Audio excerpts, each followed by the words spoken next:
साल पहले की बात है। मेरे पिताजी का ट्रांसफ़र एक दूसरे गांव में हुआ था। जब हम लोग उस गांव पहुंचे तो उस गांव में सब कुछ बड़ा अजीब सा था। हमारे घर के बगल में रह रहे एक बाबा ने बताया कि इस गांव की हवा में बुरी शक्तियां हैं जो लोगों को बहुत परेशान करती है। सब इससे परेशान रहते हैं। दरअसल कई साल पहले एक बहुत ही बड़े बाबा से इस गांव को श्राप मिला था। इस वजह से यहाँ बुरी आत्माओं का वास है। उन्होंने बताया कि पहले से अब ये बहुत कम हो गया है। उस समय हम लोग बहुत छोटे थे। हमारे घर में एक कुत्ता भी था जो हमारी रखवाली किया करता था। जब वो छोटा था तब से हम लोगों के साथ रह रहा था। उसका नाम मोती था। मेरे पिताजी की सरकारी नौकरी थी, लेकिन अक्सर काम के सिलसिले में उन्हें शहर जाना पड़ता रहता था।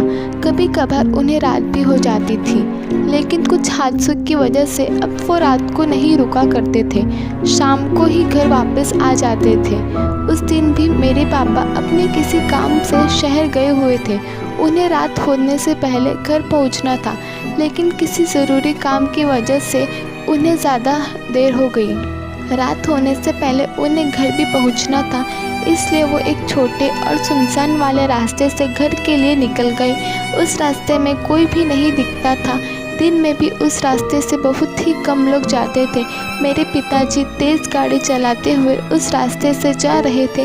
तभी उन्होंने रास्ते में एक बच्चा दिखाई दिया जो रोड में बैठकर रो रहा था। मेरे पिताजी के दिल बहुत ही नर्म इंसान थे। उन्होंने पहले बच्चे से उसके बारे में पूछा तो उसने कोई जवाब नहीं दिया। फिर सोचा कि पुलिस में दे दूंगा तो वो लोग इसे घर पहुंचा देंगे। पापा ने उस अनजान बच्चे को अपनी गाड़ी में बिठा दिया। घर पहुंचते पहुंचते उन्हें रात हो गई थी। बच्चे को भूख भी लगी थी। पिताजी उसे घर में खाना खिलाने के लिए ले आए। उसे घर के बाहर टेबल में बैठा दिया। वहीं हमारा मोती भी रहता था। मोती उसे देखकर भौंकने लगा। पापा ने मोती को किसी तरह शांत किया और उसके लिए किचन से खाना लेने चले गए। जब वो वापस उस लड़के के पास गए तो उनके पसीने ही छूट गए। वो लड़का उनके कुत्ते को मारकर उसका मांस खा रहा था और घर के बाहर हड्डियां फेंक रहा था।